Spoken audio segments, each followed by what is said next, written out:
Prime Minister is in Jakarta in Indonesia to attend the 20th ASEAN-India Summit and the 18th East Asia Summit. A new initiative to boost the India-ASEAN maritime security cooperation is likely to be unveiled after the PM holds summit talks with the leaders of the 10-nation influential bloc in Jakarta.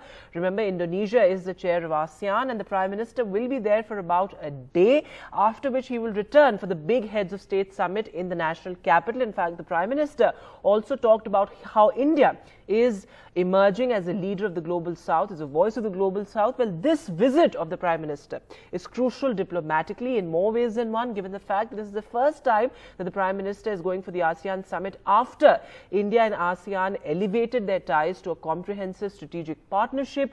Trade, energy, climate change, of course, are all focus areas. And of course, India there leading as the voice of the global south. So the Prime Minister has a packed visit there. The Prime Minister is visiting Indonesia on the invitation of the Indonesian President. He will also be attending the East Asia Summit apart from the India-ASEAN Summit. And Cecilia Sinabariba is now joining us from Jakarta, from Metro TV. Thanks very much for joining us live on the broadcast.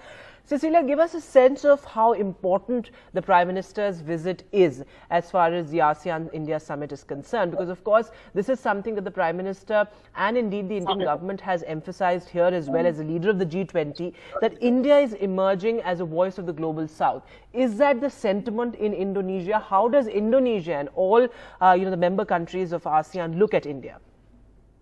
Yeah, India has a potential to strengthen the connection between India and ASEAN. Sure, of course, particularly talking about the relation between Indonesia and India. There are many interesting things about India, especially because its fantastic economic progress, of course, and achievement in information technology.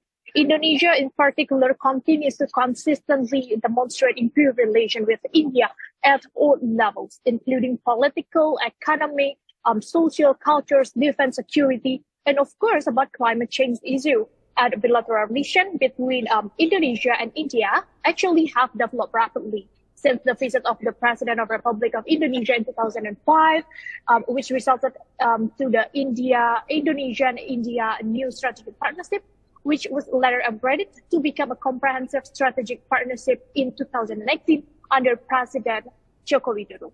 And Indonesia is an important country, of course, for Indonesia. First, we will talk about the economic sector. India is a very large market for Indonesian product trade between the two countries, which $32 billion in 2022, with a surplus for Indonesia of around $14 billion. India is one of the largest consumer, of course, of Indonesian palm oil and Indonesian coal. On July this year, Indonesian Minister of Finance Sri Mulyani Indrawati and Indian Minister of Finance of India, Nirmala Sitharaman, strengthened the bilateral cooperation by establishing an economic and financial cooperate dialogue. Not just economy, actually. We can see from the health sector, India is the pharmacy of the world, especially we see and talk about the COVID-19 these past 2 years, the world's largest provider of generic drugs, of course.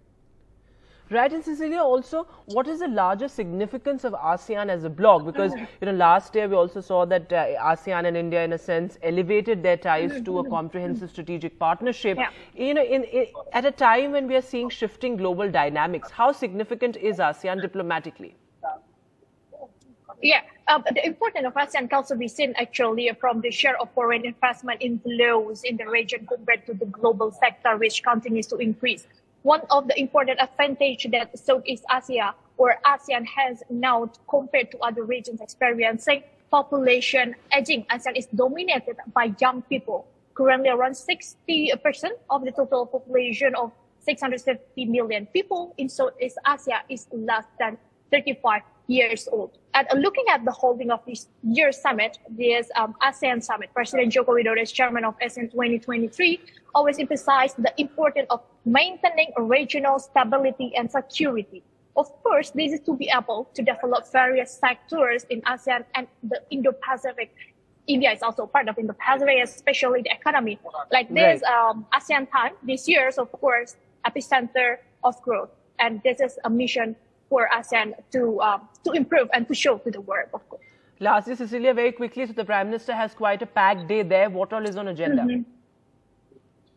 Yeah, the president, of course, I heard that the president will be a bilateral meeting with the Prime Minister of India, Narendra Modi, after that. And there will be a closing ceremony of the ASEAN summit this year held by Indonesia. So we hope actually there will be a significant document that the leaders of ASEAN can show to the world, especially to prove that ASEAN is still relevant. And we have to prove that the implementation of ASEAN Outlook and Indo-Pacific is real to maintain the stability of the region.